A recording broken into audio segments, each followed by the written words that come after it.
Do you like leading Easter services? My friend asked. I could tell it was a question she posed with an assumption that I would say no.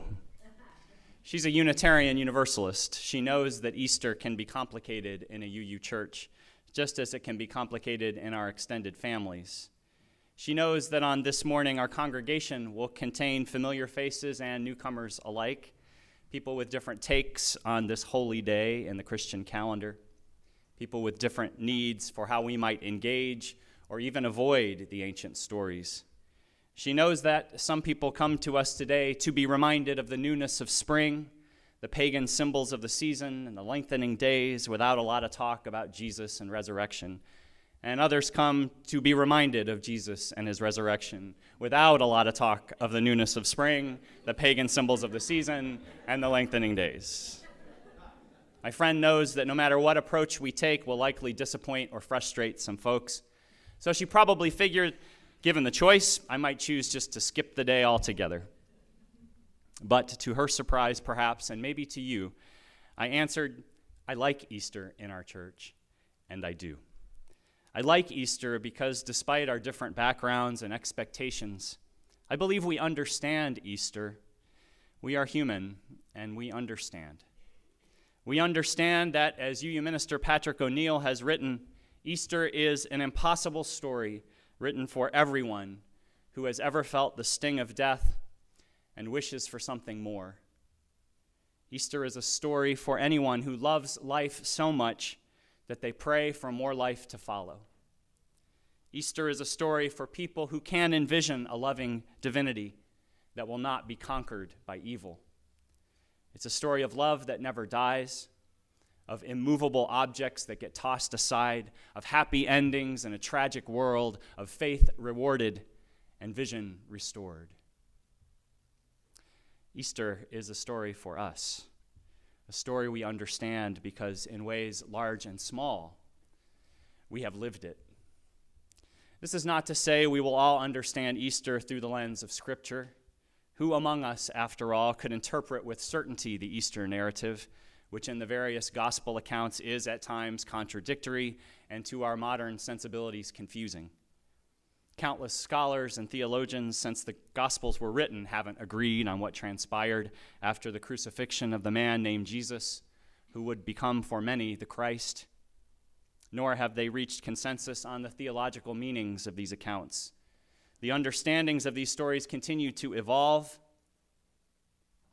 provoking different responses for different reasons in different people. There is no standard way of interpreting Easter that will speak to us all. And yet, I believe we know Easter nonetheless. We know Easter because we know about piercing cold winters that can be followed in time by surprising springs. We know Easter because we know about the death of what once was and the new life we can choose for ourselves in time against what can be a bleak and barren landscape. We know Easter because we know about the abrupt end of the life we thought we were living, the sudden twist in the storyline that we couldn't have seen coming, and the decisions that we make in time to begin a new story, despite all that may have been lost. We know Easter, I say, because we know resurrection. We may not know resurrection with a capital R, but we definitely know it with a small r. We, by nature of being human, know resurrection.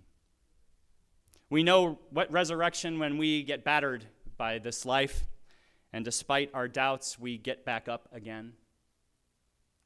We know resurrection when we allow ourselves, even after the longest of nights, to give ourselves, no matter how timidly, to the possibilities of a new day. We know resurrection when those we love betray us, yet we carry on in the face of their injustice, holding them accountable for the wrongdoing rather than ourselves. We know resurrection when we let people down and we seek forgiveness, accepting that the decision to forgive belongs to those we have disappointed, not to us. We know resurrection when we say yes to life, to truth, to love, despite all the reasons we have to say no. We even know resurrection when we see ourselves just going through the motions, when we are, despite our hopes and best intentions, still in the grip of a challenging time or in the pull of bad choices we can't seem to stop making. Our resurrection lies in our seeing a different way, even if we can't yet take it, because to see the new life is the first step to living it. And we know resurrection when we grieve the loss of that which has been most important to us, and we begin to find a way to live with and through that grief, even when we are certain that we can't and we won't. The poet Mary Oliver writes of this kind of grief in that poem, Heavy, we heard as our meditation, a poem written following the death of her partner of 40 years. She writes, "That time I thought I could not go any closer to grief without dying. I went closer and I did not die." She was bent, she says, and her laughter was nowhere to be found. A friend named Daniel counsels her. "It's not the weight you carry," he says, "but how you carry it. It's all in the way you embrace it, balance it, carry it when you cannot and would not put it down." The weight of the death of a life partner is a weight I do not know myself, though I have seen several of my friends and family members carry such a burden. It is a heavy one. So heavy that I have to wonder if this guy Daniel has ever had to bear such a weight. Balance it, carry it, okay, but embrace that kind of grief? That's a lot to ask.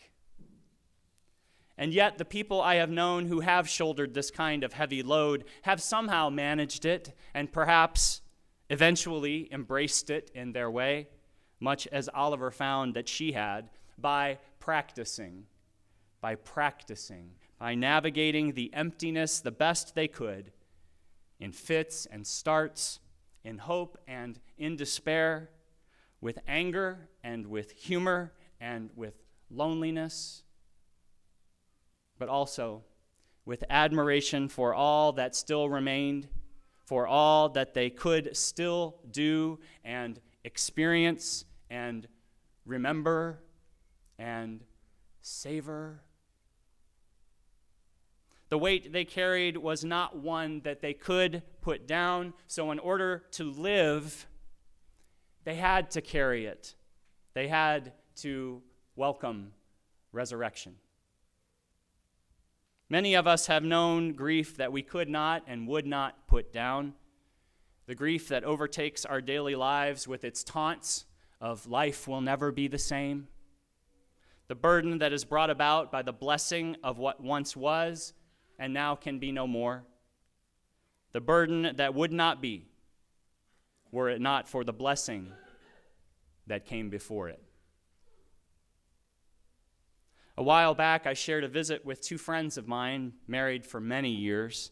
They've seen a lot of good times together, and lately, some not so good times. Health concerns have been challenging them, creating uncertainty that dominates their days, keeps them up at night. Abruptly, it seems life has turned on them. What was once filled with possibility now seems burdened with limitation.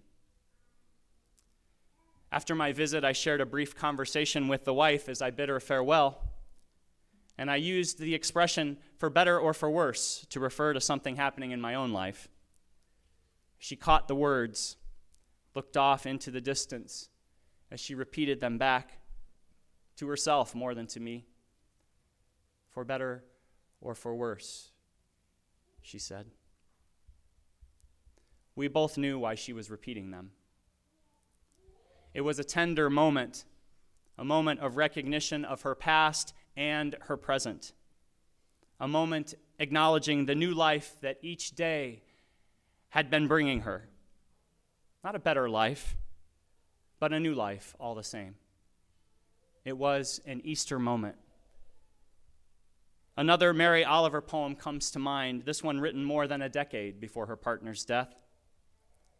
When it's over, she wrote, I want to say all my life I was a bride married to amazement. I was the bridegroom, taking the world into my arms.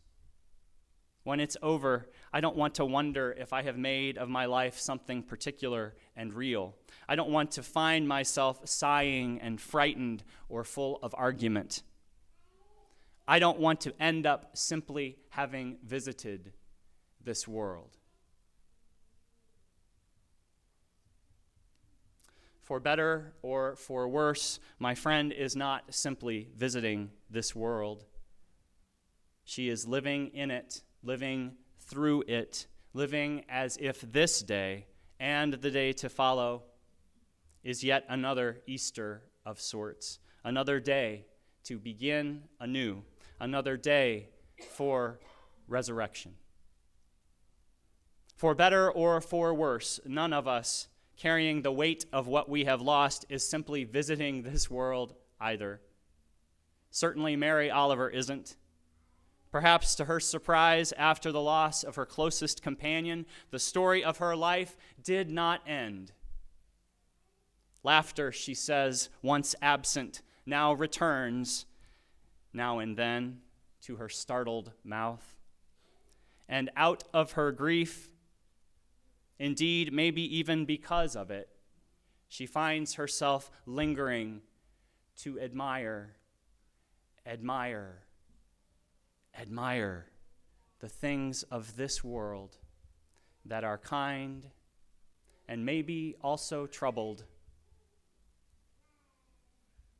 Carrying the grief we bear can lead us to linger in admiration of this troubled world despite it all. Grief can open up possibility for us to see life not as we thought it would be, but life as it is, breathtaking in its beauty and its woe. This week I read again the account of Jesus' last day as told in the Gospel book of Mark, where it is written that just after Jesus breathed his final breath on the cross, the curtain of the temple was torn in two from top to bottom. This struck me as a curious addition to the narrative. What did the curtain in the temple have to do with something happening across town?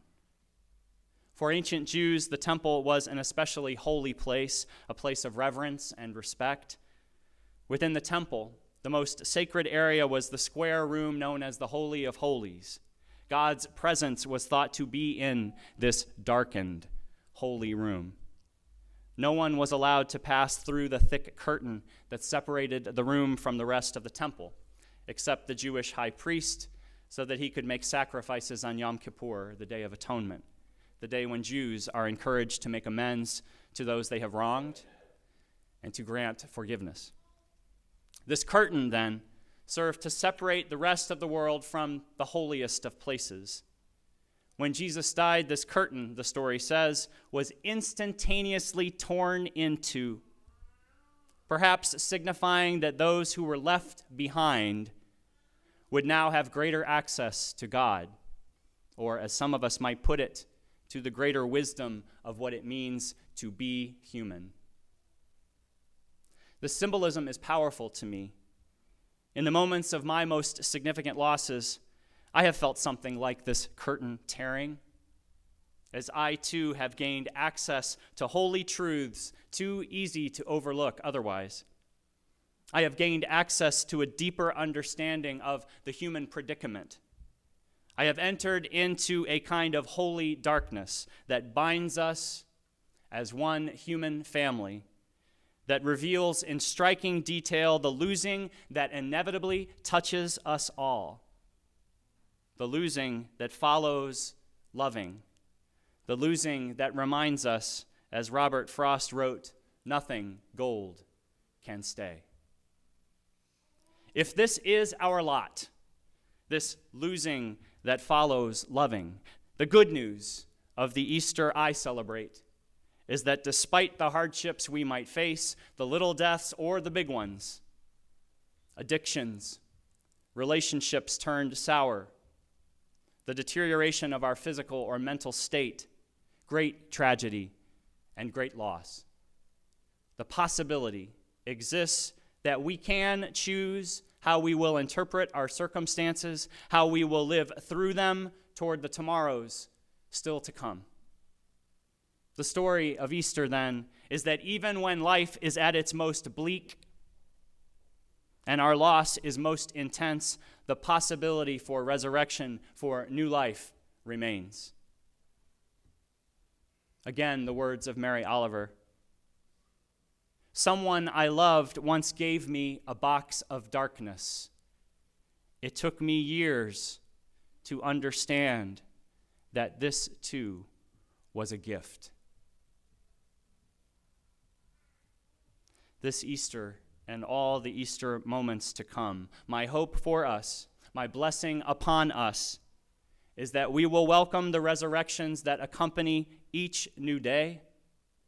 We will welcome the resurrections in fits and starts, in hope and in despair, with anger and with humor and with loneliness, but also admiration for all that still remains, for all we can still do and experience and remember and savor.